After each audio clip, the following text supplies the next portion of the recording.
interested in giving to the people we love. And then because we're interested in that, we stop ourselves from working on ourselves. Right. We think that's a problem. But actually, you have this opportunity to give a gift, not only to yourself, but to the people in your life, because you're full of more joy, because you're full of more freedom and happiness.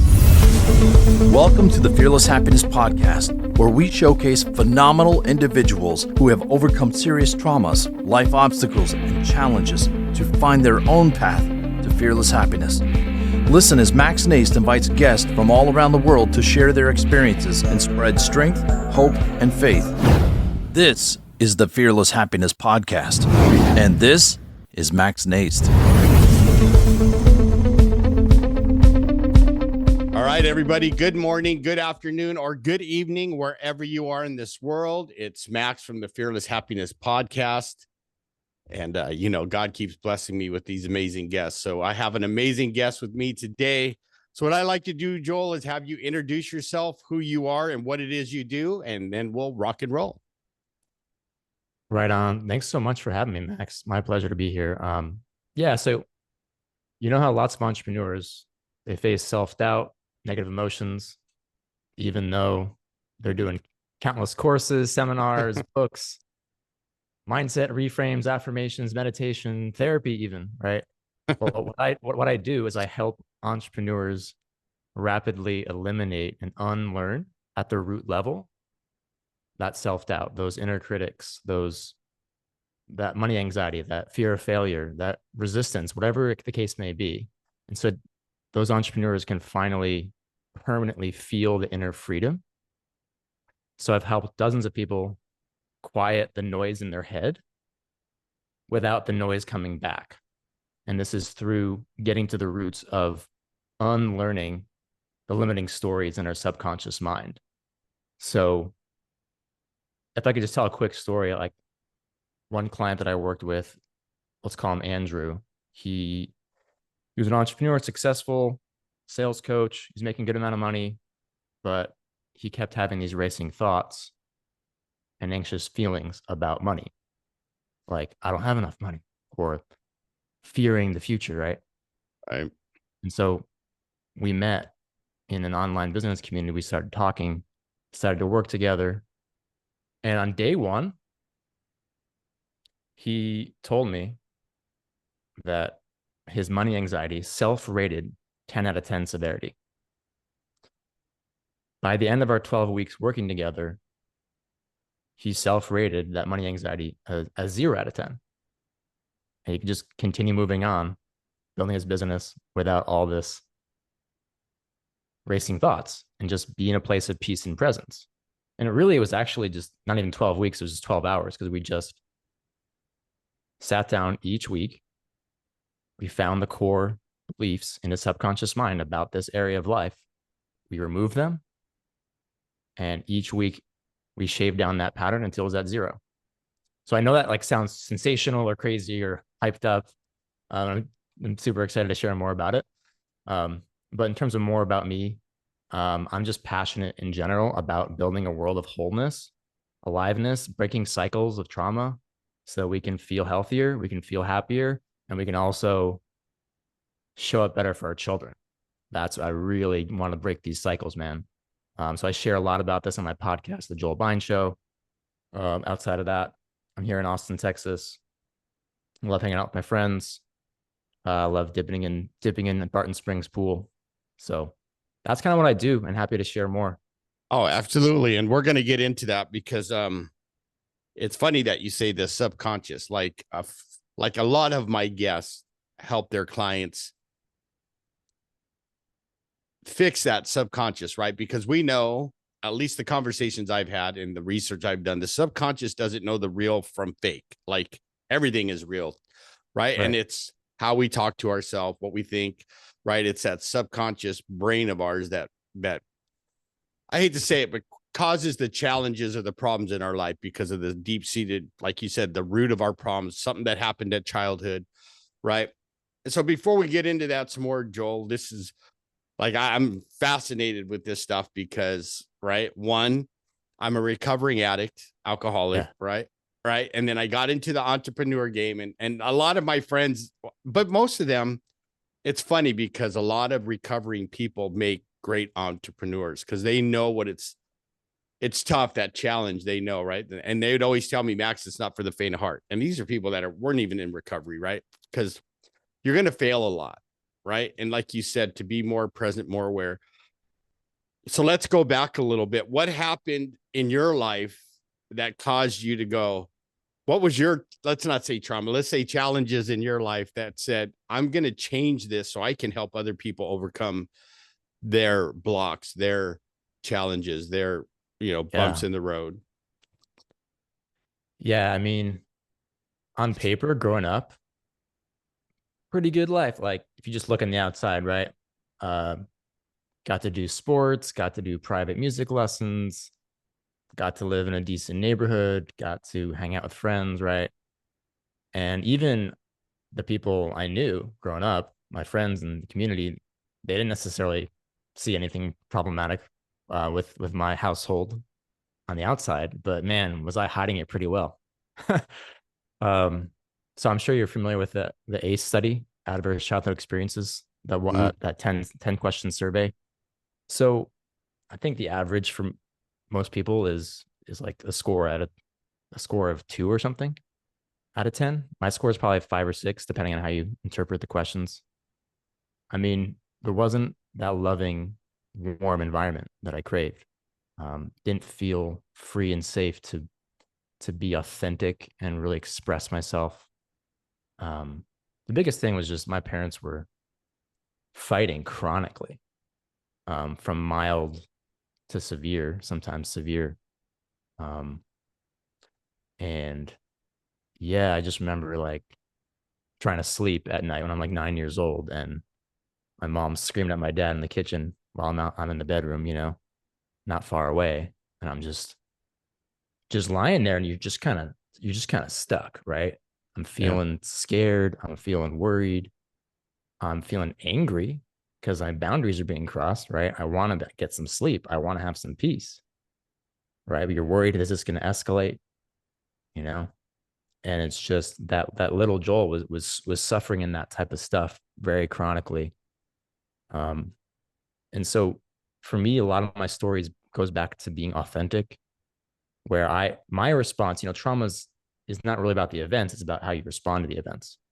So Right. my response was to kind of shell up and become more guarded. And I was scared to talk to my friends about what was happening in the house. I was scared to really just express my true self. Um, so I kind of clung to that shell for a lot of my into my into my late 20s and early 30s even. But I was doing a lot of deep work throughout those years to find myself, right? To know myself. So I say my 20s were when I was knowing myself, and now my 30s, I'm 36 now. My 30s have been about being myself and really sharing that. So, I mean, it's funny to talk about like entrepreneurs and having that drive, right? And where does that come from? And for me, my purpose is so much, it goes back to that desire for people to be alive, right? Howard Thurman, he said, ask not what the world needs, ask what makes you come alive, because the world needs people who have come alive. Yeah. I So love that quote. man, that's resonated with me since I was like 20 years old. And I've always been passion driven, very purpose driven. Originally dived into as a classical musician. That's like more my emotions just went pouring into my art. And then it's also poured into creating new paradigms, healthy treatment of children, working in alternative education, um, all sorts of different projects to say, hey, the child matters, right? So the inner child matters, and then how we treat children matters, and that starts with our inner child. So that fire within me, I think, came up, that burning flame that it came from what bothered me. It was bothering me that children are not getting their autonomy respected, right? Bothering me that there's not just unconditionally loving environments for children to be free. So that's kind of one way to frame it, where it's driven me to chart my own course in life and say, let's create through entrepreneurship, let's create and share so we can break these cycles and we can be alive, you know? Right. Yeah, because I mean, people I don't think realize a lot happens to you as a child. The things you see, the things you come in contact with, like you said, parents that are fighting constantly. That's a safety issue. You know what I Yeah. mean? Like as a child, you don't feel safe because you're in that constant state of anxiety. Like, is it going to get worse? Or, and I'm not saying that I went through that, but I do remember a time when my parents were fighting in the kitchen, right? My brother, God rest his soul, was a baby at the time. I was almost 5 years old, and I could remember just my mom and dad yelling back and forth at each other. Like that's one of the memories I have as a child, right? And so feeling safe, like you said, I think that, right, as a grandparent now, because I'm going to be a grandpa of 10 or 12. My daughter's having twins. Holy moly. Right. So Amazing. I'm really big on providing a safe place for children, right? Like, because they're our future. And, I wish I could have did better as a parent, but, going into my addiction and stuff like that, things have happened. Yes, I've mended those. So let me ask you this, Joel. I mean, because it sounds like you were pretty driven from a young age. From that time is what kind of propelled you into doing what you're doing now. And you had great insight. Like if someone's not understanding, the stuff they're going through, how do you help them address it? Right. Because we don't want to ignore it and stuff it, but how do you help them get through that time that they were as a child to break through, let's say? Yeah, it starts with connecting with what's happening right now, and then we go down that trailhead and what would be the root cause of that. So maybe that's you're procrastinating all the time, or you feel this massive resistance to growing the business or this creative project or creating art, or it could be really anything. What is the resistance? What is that project? What is that pursuit, that activity? Or maybe it's the anxiety about money. Maybe it's feeling blocked or guarded in your relationship. um what's the pattern that's bothering you that you would like to disappear, right? Okay, now let's get in touch with that trailhead. There's a feeling in your body, right? You sit down on the computer, you want to create, you want to put yourself out there, build a business, do actions, right? And then you feel a sensation in your body. It's like, we might call that resistance, right? And I think most of us, we just assume this is just life. We have resistance and we just need to push through it. Right. But what I'm interested in is getting curious about, what is that? Where did it come from originally? And we can kind of follow that trailhead. Oh, if that sensation in your body could speak, what would it say? Right. I'm really worried that people are going to make fun of me if I put myself out there, whatever. Or I just don't think that I have the skills. Okay, so now we're getting more data. We're getting this part of us is now speaking a little bit. And then we continue leading with curiosity, right? Tell me more about that. I might do some different exercises to help get a little deeper into the subconscious and eventually find the root or roots where we're finding a belief or beliefs that are directly contributing to that pattern, right? So this is the key here. We have our day-to-day, week-to-week frustration, our pain, etc. Where did that start, right? And then we might find, I call it a belief cluster. It might be a set of beliefs that's directly contributing to that. When I say beliefs, this is a subconscious part of you, right? So if anyone's seen the Disney movies Inside Out or Inside Out 2, it's a Right. great introduction to understanding that we have multiplicity of elements of our psyche that even have personalities, right? And so what we can say is that we have this part of us deep down that's usually from childhood, doesn't need to be, but usually. And that part of you has beliefs, and it created beliefs, created stories in order to adapt to the environment growing up. Totally understandable. trying to make sense of things. You're trying to be safe. You're trying to get love, right? Right. And so then there's stories that the part creates in order to get those needs met in a temporary basis. And then once we can liberate that part from the story, then we start to completely eliminate the pattern, right? So an example might be with money anxiety. It could be the way to be safe is to have money. It could be like a core root belief about safety that's stimulating fearful thoughts, fearful emotions, and then fearful actions, right? So the belief level is the root level. And we actually pull that belief out. We pluck that weed out of the garden and we liberate the part from that belief. And I can talk more about that. Then those negative thoughts, emotions, and actions go away without willpower, without discipline, without trying. They just go away. And the more beliefs within that cluster that you pull out, the more the pattern goes away. So that's a little window into the process. Right. And sometimes that can be a long process, right? Where someone, depending on the person, right, how deep rooted their beliefs are, like, well, with imposter syndrome, or especially money, right? People that, like myself, that didn't come from a poor background, but money wasn't growing on trees, if you know what I mean. But mom always took care of us, right? Because I know when you're talking, I'm thinking to myself, like, that's where that might be coming from, because of these, right, beliefs of, like, you got to keep a hold of your money because in case of an emergency, right? Which is sometimes can keep someone from taking that chance and building on their business, like you said, the procrastination or the fear that keeps them from moving forward, right? And I'm sure there's people in my audience going, yep, that's me. Or, you know, how, so tell us, Joel, like, give us an example when you're working with someone that, say, they're giving you resistance at every turn and that you're going through, right? Like, cause it's so, how do you break that cycle for someone that has been stuck in that for so long? Right. Yeah. Sometimes there could be other parts of us that are just fearful of even going that deep. And that could be an opportunity to connect with those protector parts of us.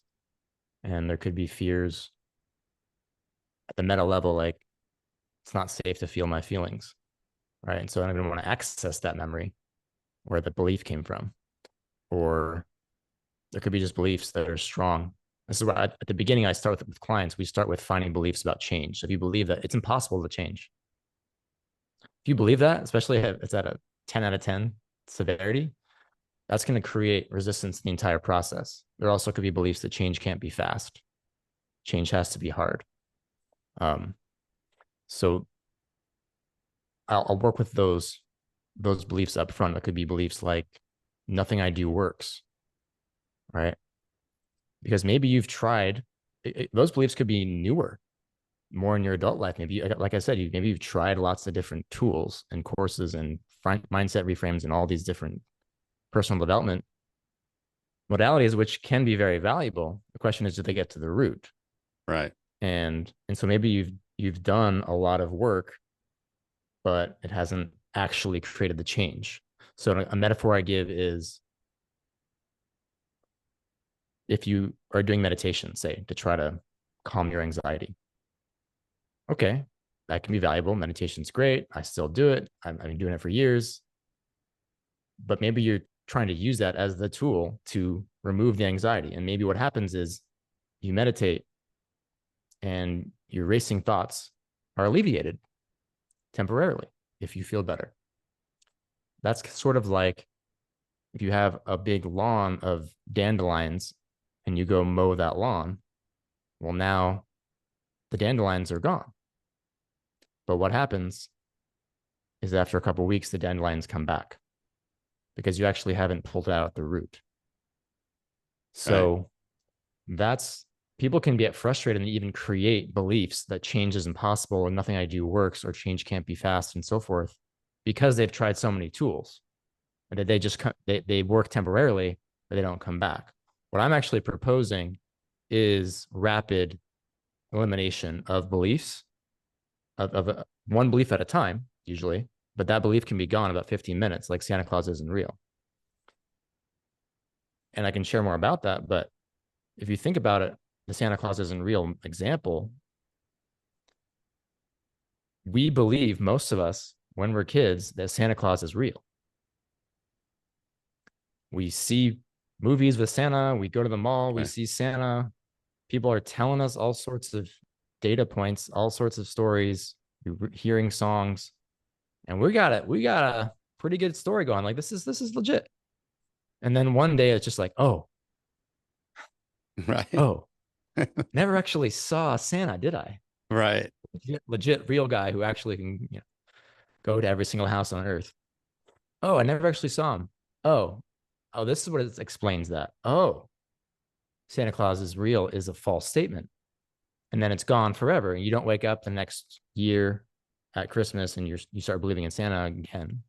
It never comes back because you created this story with your mind, and then you realize that you created the story, and then it goes away. And we can do that with all sorts of beliefs. I'm not good enough.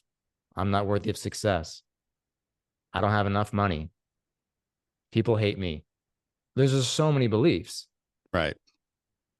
But when we go back, we connect to the part, we help the part recognize that when it created this story in some memory, that was a story.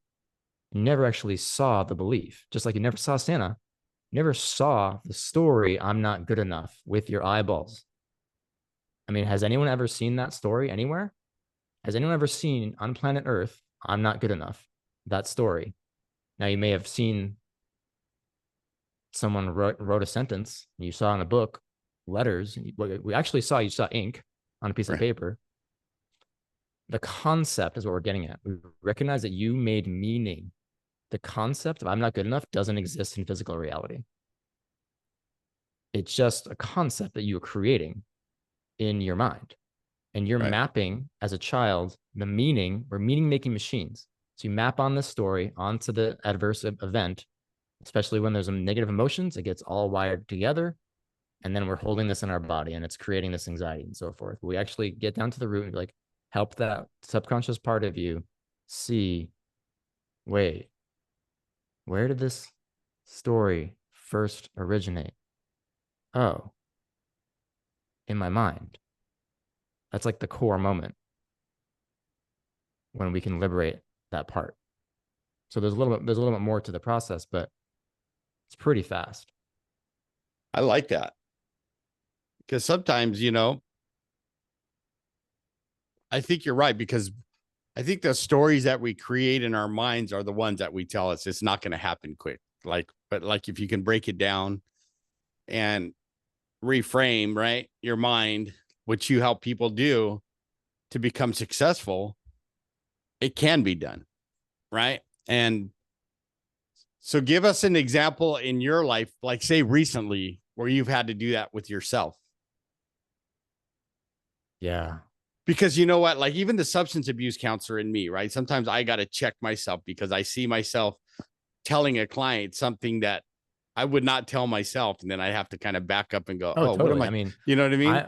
I mean, I've used this on myself over 1,000 times or something in the last 3 years. And I think I'm passionate about sharing this tool with people so that if desired, they can use it themselves. I think if you're just starting out, it might be a little bit, if you're not used to doing self-therapy type work, self-facilitation work, then you might not be ready for that at first. But I actually believe that essentially anyone has the capacity to learn how to run this tool on themselves. And so most of us will have a good chunk of the core, most common beliefs, like the I'm not good enoughs and basic beliefs about money or the opposite sex, or different core buckets, beliefs about working hard, right? But then there's more beliefs to excavate. The main skill to learn here is actually the skill of finding the most important beliefs. So yeah, I'm still finding beliefs for myself. let me just give an example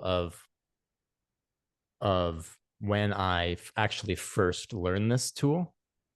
And my good friend, who's also um, been my facilitator, he actually introduced me to this method, and he helped me clear the belief I'm not enough.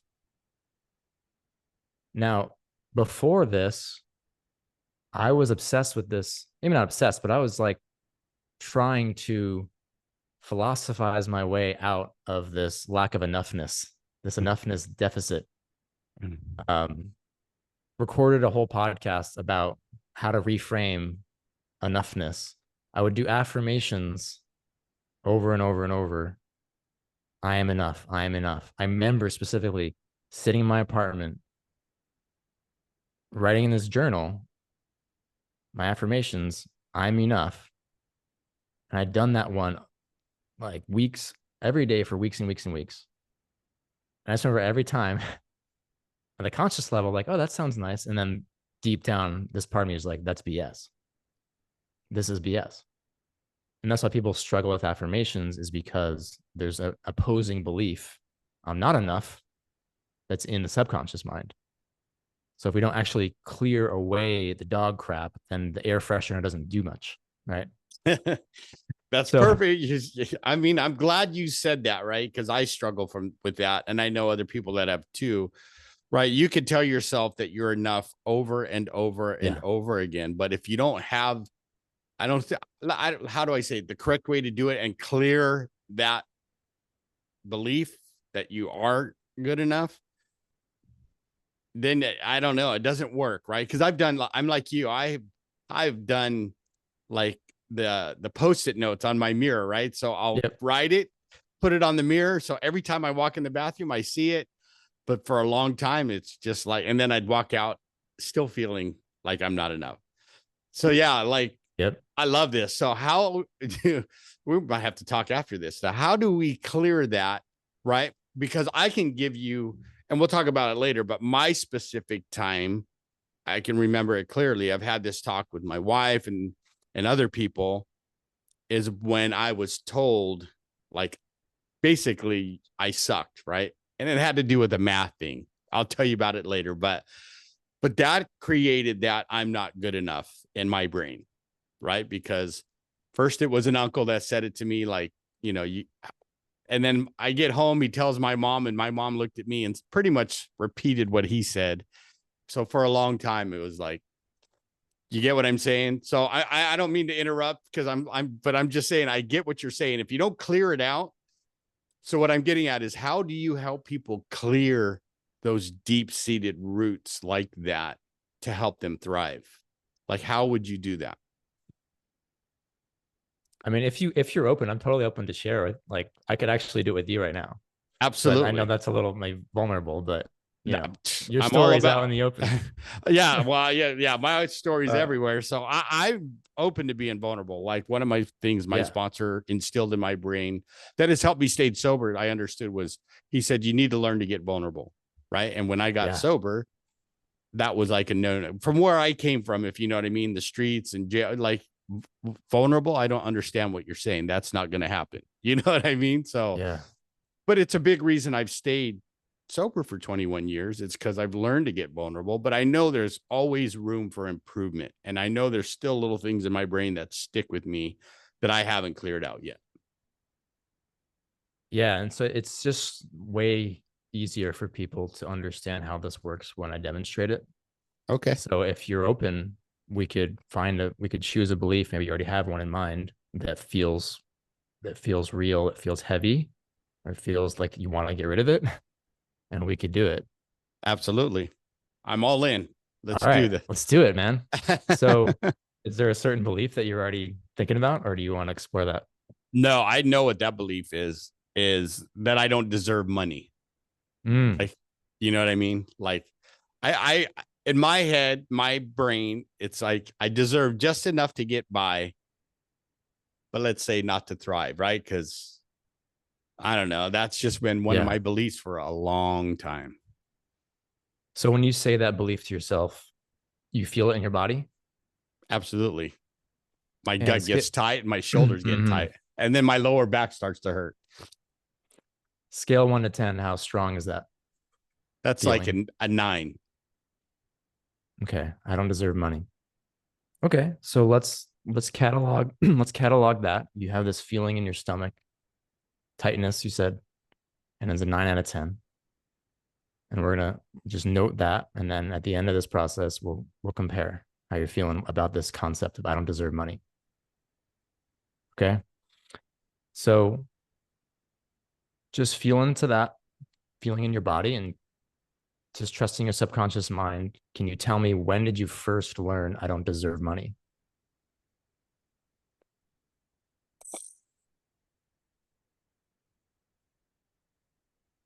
Probably when I was young, like helping my uncle at the swap meet and having to use because I wanted to give the right change to the customer. So I used a calculator. And like he totally embarrassed me in front of that customer. Like, you know what I mean? And it was so like numbers, that is when I think that started for me, is when he like pretty much shame me for using a calculator. Okay. Yeah. That's totally understandable that as a child, how old were you? I was probably, I want to say 12, maybe 13 at the time. So yeah, you're 12, 13.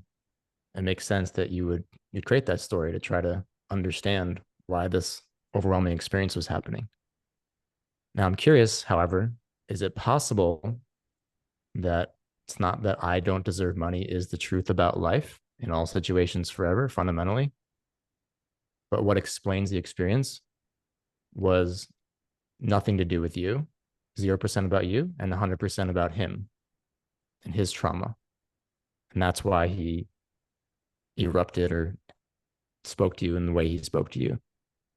Is that possible? That's absolutely possible. Could be the same with my mom when I got home after that day, and he told her what happened and the reaction I got from her. Okay. Is it possible that you don't deserve money unless you create value? But it doesn't mean that you don't deserve money fundamentally, no matter what. Is that Right. possible? That's exactly, yeah, that's possible. Absolutely. Okay.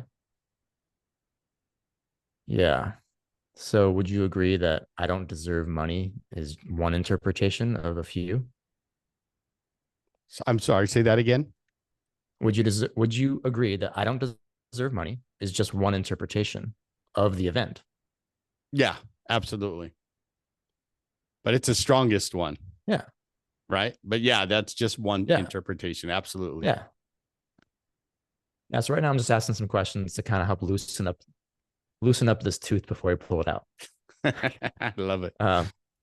Excuse me. All right. So when you think back to this memory, you saw things. You said a calculator. You saw things, objects, people. You saw your dad, right? Did you ever actually see I don't deserve money? No, probably not. That's something I created in my own head. Yeah, I mean, if you just look around the memory, there's no neon sign that says I don't deserve money. Right. Right. And even if there was a sign that said that, what are you actually seeing? You're seeing lights, you're seeing shapes, you're seeing sense data through your sense of sight. But the concept, where did that first occur? Inside your head or outside your head? Inside my head. Right. You made meaning. You saw things, objects, people. Then you added a story. Now let's look at our sense of feeling. So he said he shamed you. So I'm guessing you felt a sensation in your body that we would call shame. Maybe you felt fear. Is that accurate? Oh, yeah. Okay. So you felt sensations in your body. Maybe you felt heart rate change, you felt breathing change, you felt adrenaline, you felt cortisol, felt sensations with your physiological body. Did you feel the concept, I don't deserve money?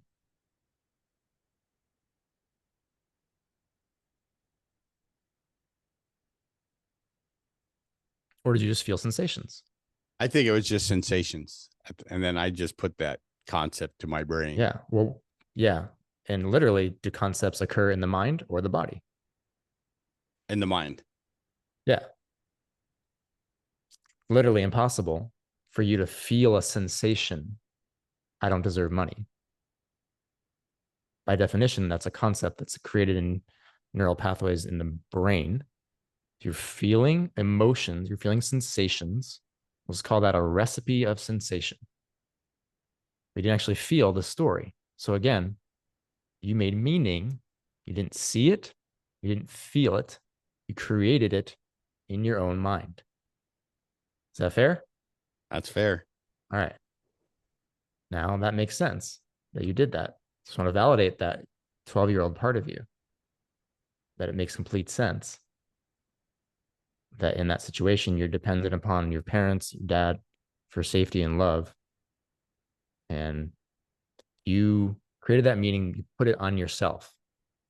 You didn't really necessarily have any reason to understand that dad had his own baggage. All right. So it makes sense that you would create that. You're trying to get some understanding. You're trying to get some sense of stability. So it might have served you at the time. Is it serving you now to believe it's the truth about life in all situations forever? I don't deserve money. Absolutely not. That's hurting me if I were to be honest. Yeah. It's getting in the way of freedom, relaxation, Right. peace. Right. So is any part of you concerned or opposed to letting go of this belief? Not one bit. Right. And knowing that this is not, we're not going to create a new meaning. We're not trying to say, I deserve money in all situations forever, no matter what. We're not trying to say the opposite. And we're not trying to say it's never true. All right. It could be the case that in the context, if you're just walking down the sidewalk, you don't just automatically deserve money from strangers because you're walking down the sidewalk. Right. Okay. But if you serve them with product or service, maybe you actually do. So we're trying to give you freedom and discernment over this concept. So it's not constantly running.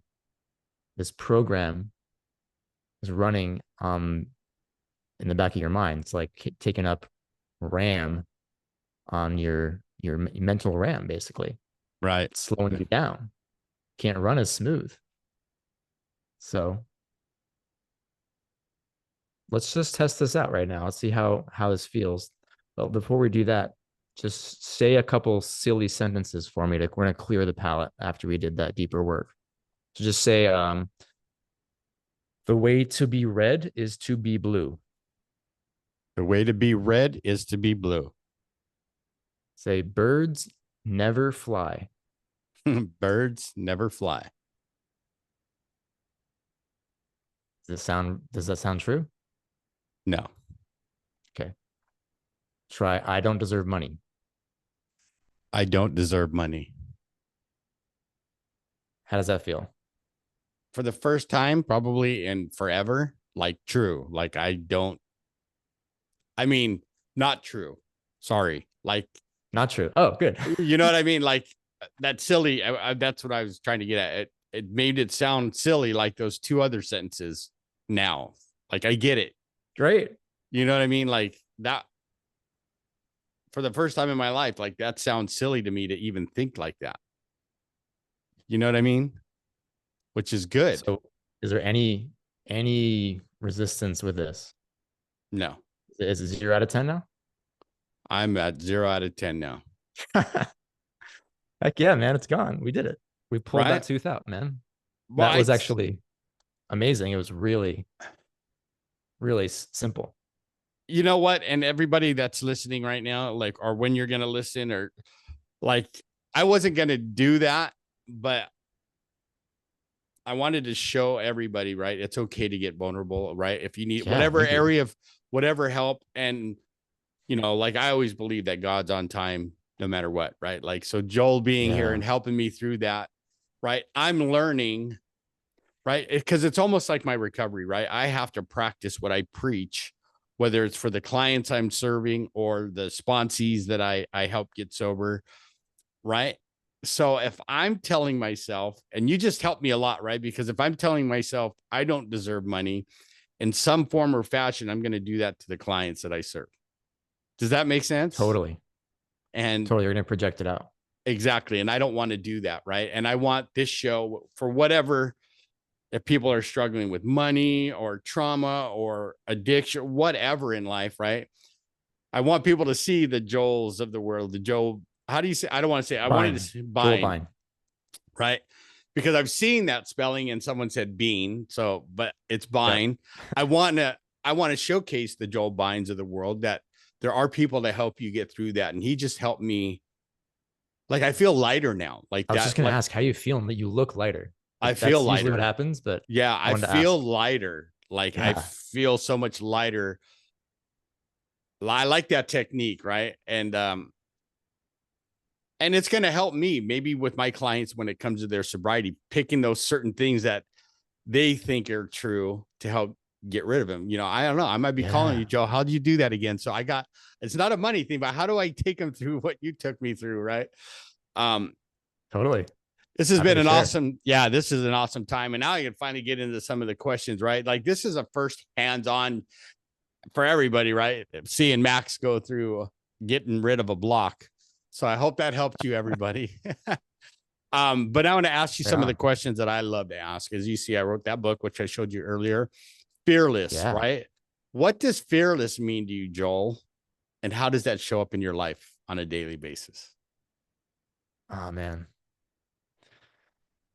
That's sort of a synchronicity that you asked me this, because I was like, all weekend I was working with my friend, and like specifically on this. He was facilitating me to like find the deepest layers and like clearing all fear. That was our goal. And it's like, I'm still integrating from that weekend.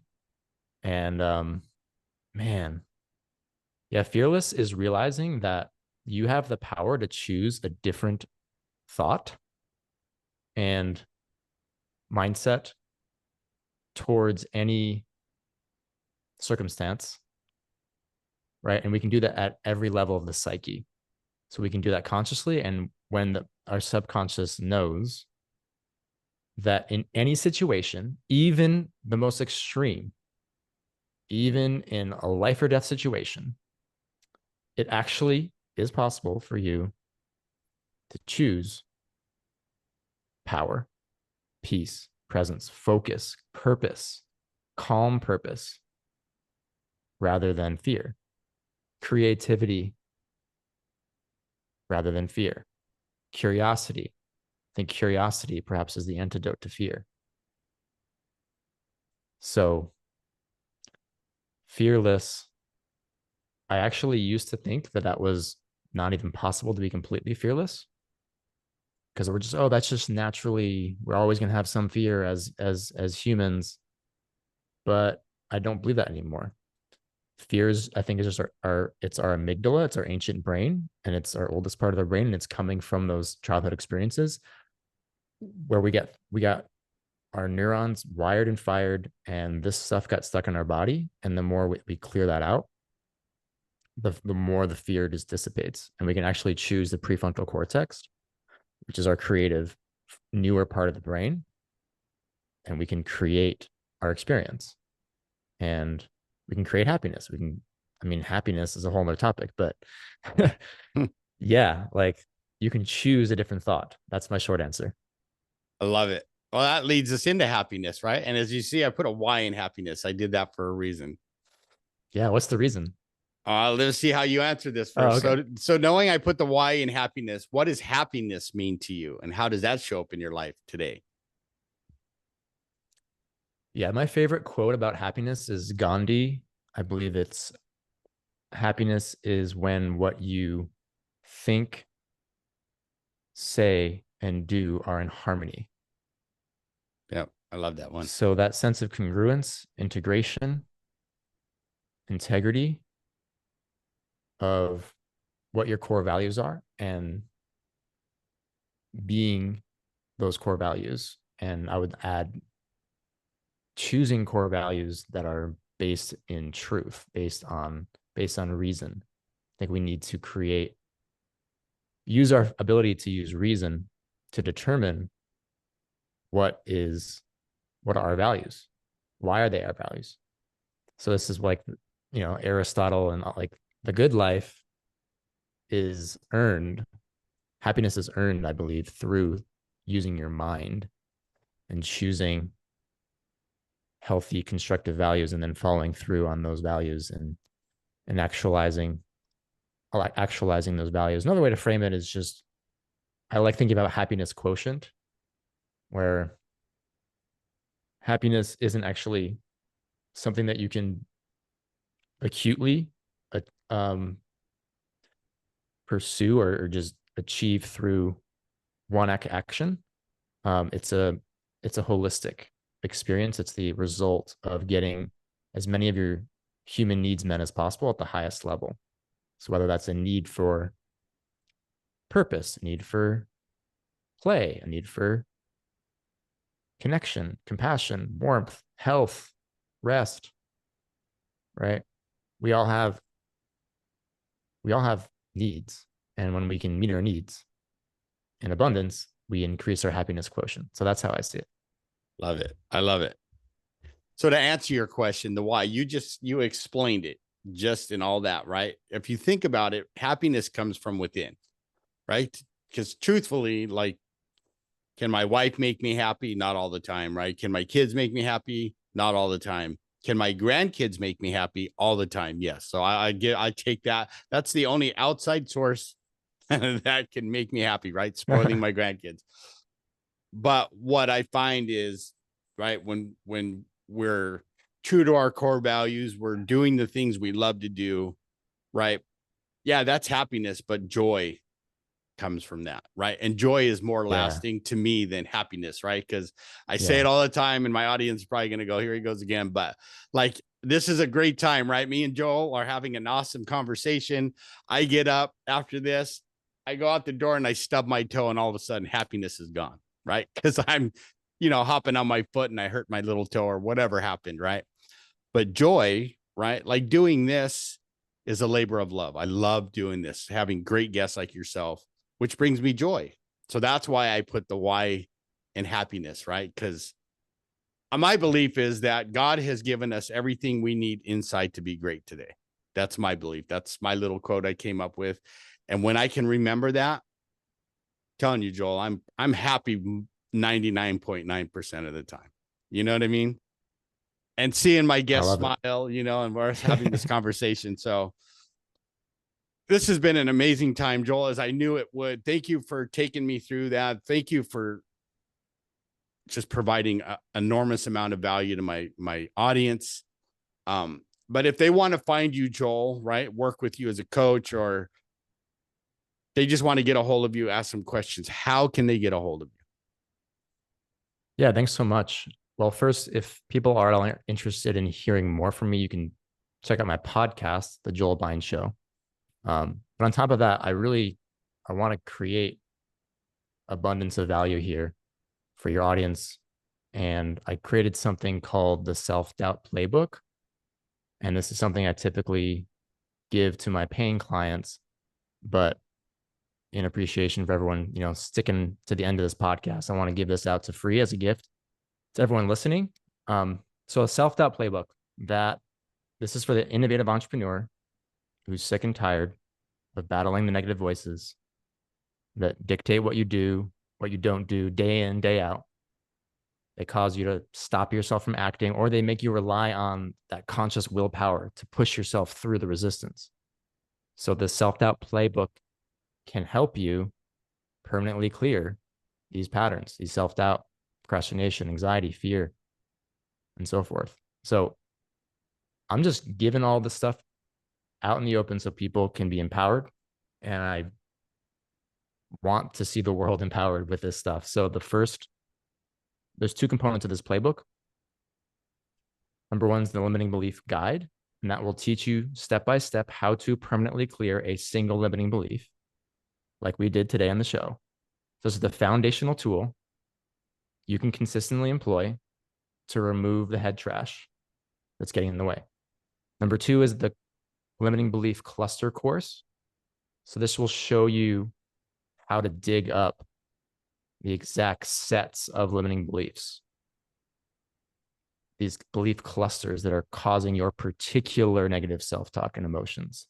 So this is a separate skill you can learn to find beliefs, but that will supercharge your ability to liberate yourself. So again, the idea here with this self-doubt playbook is to both find and clear the beliefs so you can finally come alive, right? And clear out this entrapment in your mind. Right. Experience the peace, the freedom. So if you're curious about this, you want to make a shift right now, you want to get in touch with me, send me a message with the word playbook on LinkedIn, and I will personally send this resource to you. So just search for Joel Bein. That's Bein. And I should be one of the first results. Joel Bein, founder at Human Liberation. Send me a connection request with the word playbook, and I'll send you that resource straight to you. Awesome. You heard it, everybody. Like there's can't say no to that, right? I love it. But like I said, this has been an amazing time, Joel. Huge fan now of what you do, because I think there's a lot of us. I don't know if it's stubbornness or what, but we need some guys like you that'll help us get rid of those blocks, right? Like you did with me with my deserving money. I'm telling you, everybody, I feel lighter. Like that was, I know it was funny because all day long I've been thinking about that. Even before the show with Joel, like it just kept popping into my brain, these things, you know what I mean? And I'm like, okay, maybe I don't feel good. I don't know what it is, but you know what I mean? Like, and then Joel comes on the show and teaches me how to get rid of it. Amazing. I love it, Joel. I love what you do. I'm going to check out your podcast as well, but you're not quite off the hook just yet. Oh, man. I'm excited. I'll talk all day, man. I get to ask you my favorite question of all my guests that I like to ask, and it goes like this. What is the one piece of advice you could give my audience to help them grow as human beings and become better people?